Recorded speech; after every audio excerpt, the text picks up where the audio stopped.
As palavras de Jesus, o Evangelho de João, parte 6, capítulos 17 a 21. Capítulo 17. Depois de dizer todas essas coisas, Jesus levantou os olhos ao céu e disse: Pai, a hora chegou. Glorifica o teu Filho para que ele te glorifique. Pois lhe deste autoridade sobre toda a humanidade. Ele dá vida eterna a cada um dos que lhe deste. E esta é a maneira de ter a vida eterna, conhecer a ti, o único Deus verdadeiro, e a Jesus Cristo, aquele que enviaste à terra. Eu te glorifiquei aqui na terra, completando a obra que me deste para fazer. Agora, Pai, leva-me para a glória que compartilhávamos antes que o mundo existisse. Eu revelei quem tu és àqueles que me deste deste mundo. Eles sempre foram teus. Tu os deste a mim, e eles têm guardado a tua palavra. Agora eles sabem que tudo o que tenho é um presente que vem de ti. Pois eu lhes transmiti a mensagem que me deste. Eles a aceitaram, e sabem que eu vim de ti, e creem que tu me enviaste. Minha oração não é pelo mundo, mas por aqueles que me deste, porque eles pertencem a ti. Tudo o que é meu pertence a ti, e tu o deste a mim, por isso eles me glorificam. Agora eu estou deixando o mundo, eles permanecem neste mundo, mas eu vou para ti. Pai Santo, tu me deste o teu nome, agora protege-os pelo poder do teu nome, para que sejam um, assim como nós somos um. Durante o tempo em que estive aqui, eu os protegi pelo poder do nome que me deste. Eu os guardei para que nenhum deles se perdesse, exceto aquele que estava destinado à destruição, como as Escrituras predisseram. Agora eu vou para ti. Eu lhes disse muitas coisas enquanto estava com eles neste mundo, para que fossem cheios da minha alegria. Eu lhes dei a tua palavra.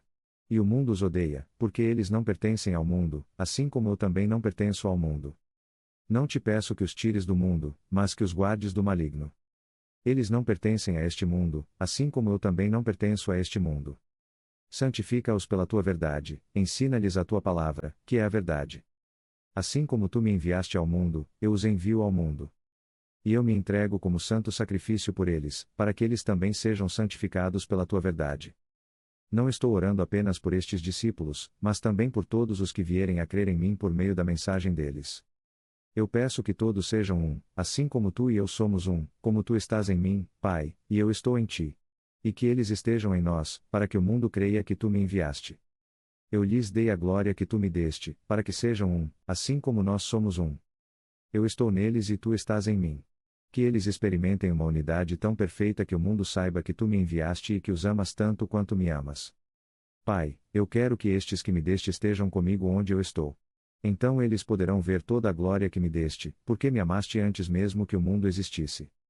Ó Pai justo, o mundo não te conhece, mas eu te conheço, e estes discípulos sabem que tu me enviaste.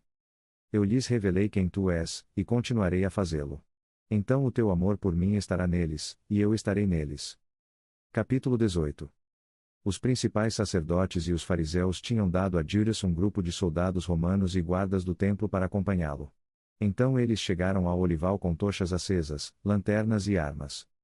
Jesus sabia plenamente tudo o que lhe aconteceria, então adiantou-se para encontrá-los. Quem vocês estão procurando? Perguntou.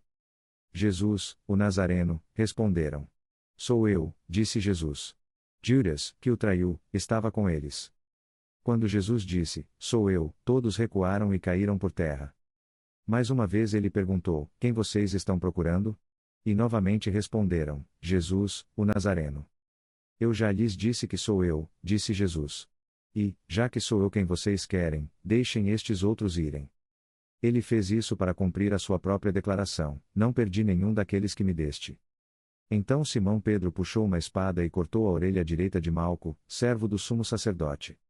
Mas Jesus disse a Pedro, guarde a sua espada na bainha. Não hei de beber o cálice de sofrimento que o Pai me deu? Então Pilatos voltou para o seu quartel e mandou chamar Jesus. Tu és o rei dos judeus? Perguntou-lhe. Jesus respondeu, essa pergunta é tua, ou outros te falaram de mim? Por acaso sou eu judeu? Retrucou Pilatos. O teu próprio povo e os principais sacerdotes te entregaram a mim para julgamento. Por quê? O que fizeste? Jesus respondeu, o meu reino não é um reino terreno. Se fosse, os meus seguidores lutariam para impedir que eu fosse entregue aos líderes judeus. Mas o meu reino não é deste mundo. Pilatos disse, então tu és rei? Jesus respondeu, tu dizes que eu sou rei. Na verdade, eu nasci e vim ao mundo para dar testemunho da verdade. Todos os que amam a verdade reconhecem que o que digo é verdadeiro. O que é a verdade? Perguntou Pilatos. Então saiu novamente e disse ao povo: Ele não é culpado de crime algum. Capítulo 19. Por que não falas comigo? Exigiu Pilatos. Não percebes que tenho poder para te libertar ou para te crucificar? Então Jesus disse: Tu não terias poder algum sobre mim se isso não te fosse dado do alto. Por isso, aquele que me entregou a ti tem maior pecado. Então Pilatos tentou soltá-lo, mas os líderes judeus gritaram: Se soltares este homem, não és amigo de César. Qualquer um que se declara rei é rebelde contra César. Perto da cruz estavam a mãe de Jesus, a irmã de sua mãe, Maria, esposa de Clopas, e Maria Madalena. Quando Jesus viu sua mãe ali, ao lado do discípulo a quem ele amava, disse-lhe: Querida mulher, aqui está o teu filho. E ao discípulo disse: Aqui está a tua mãe. E, daquele momento em diante, esse discípulo a recebeu em sua casa. Jesus sabia que sua missão agora estava concluída, e para cumprir as Escrituras disse: Estou com sede. Havia ali um vaso com vinho azedo, então molharam uma esponja, colocaram-na numa vara de sopo e a levantaram até os seus lábios. Quando Jesus provou o vinho, disse: Está consumado. Então inclinou a cabeça e entregou o Espírito. Capítulo 20. Querida mulher, por que estás chorando? Perguntaram-lhe os anjos. Por que levaram o meu Senhor, respondeu ela, e não sei onde o colocaram. Ela se virou para sair e viu alguém ali em pé. Era Jesus, mas ela não o reconheceu. Querida mulher, por que estás chorando? Perguntou-lhe Jesus. Quem estás procurando? Ela pensou que fosse o jardineiro.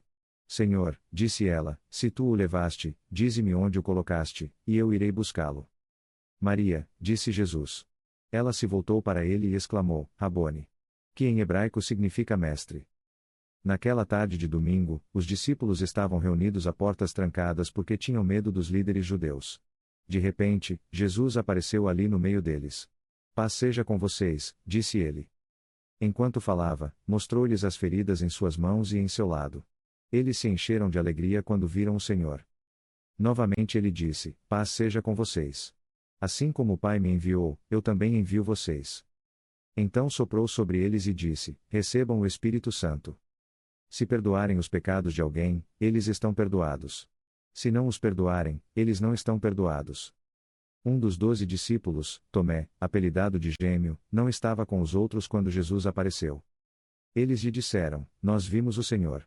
Mas ele respondeu: Não vou acreditar, a menos que eu veja as marcas dos cravos em suas mãos, coloque os meus dedos nelas e ponha a minha mão na ferida do seu lado.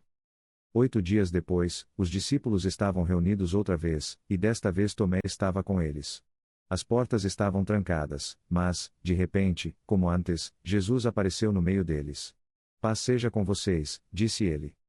Então disse a Tomé: Põe o teu dedo aqui, e vê as minhas mãos. Põe a tua mão na ferida do meu lado. Não sejas mais incrédulo. Crê. Meu Senhor e meu Deus, exclamou Tomé. Então Jesus lhe disse: Tu crês porque me viste. Bem-aventurados os que creem sem ver. Os discípulos viram Jesus fazer muitos outros sinais milagrosos, além dos que estão registrados neste livro. Capítulo 21. Ao amanhecer, Jesus estava em pé na praia, mas os discípulos não sabiam que era ele. Ele chamou: Amigos, vocês apanharam algum peixe? Não, responderam eles. Então ele disse: Lancem a rede do lado direito do barco, e encontrarão peixes. Assim o fizeram, e já não conseguiam puxar a rede por causa da grande quantidade de peixes. Então Simão Pedro subiu a bordo e arrastou a rede para a praia. Havia 153 grandes peixes, e mesmo assim a rede não se rompeu.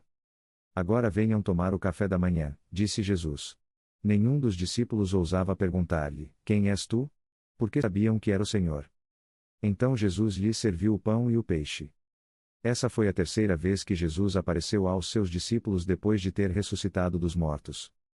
Depois do café da manhã, Jesus perguntou a Simão Pedro: Simão, filho de João, tu me amas mais do que estes? Sim, Senhor, respondeu Pedro, tu sabes que eu te amo. Então alimenta os meus cordeiros, disse Jesus. Jesus repetiu a pergunta: Simão, filho de João, tu me amas? Sim, Senhor, disse Pedro, tu sabes que eu te amo. Então cuida das minhas ovelhas, disse Jesus. Pela terceira vez ele perguntou: Simão, filho de João, tu me amas? Pedro ficou triste porque Jesus lhe perguntou pela terceira vez, e respondeu: Senhor, tu sabes tudo. Tu sabes que eu te amo. Jesus lhe disse: Então alimenta as minhas ovelhas. Eu te digo a verdade: quando eras jovem, podias fazer o que querias, vestias-te sozinho e ias para onde querias. Mas, quando fores velho, estenderás as mãos, e outros te vestirão e te levarão para onde não queres ir. Jesus disse isso para mostrar com que tipo de morte Pedro glorificaria a Deus. Depois disso, Jesus lhe disse: Segue-me. Pedro se virou e viu atrás deles o discípulo a quem Jesus amava, o mesmo que havia se inclinado para perto de Jesus durante a ceia e perguntado: Senhor, quem vai te trair? Pedro perguntou a Jesus: Senhor, e quanto a ele? Jesus respondeu: Se eu quiser que ele permaneça vivo até que eu volte, o que te importa? Quanto a ti, segue-me. Então espalhou-se entre a comunidade dos crentes o rumor de que aquele discípulo não morreria. Mas não foi isso que Jesus disse, ele apenas disse: Se eu quiser que ele permaneça vivo até que eu volte, o que te importa?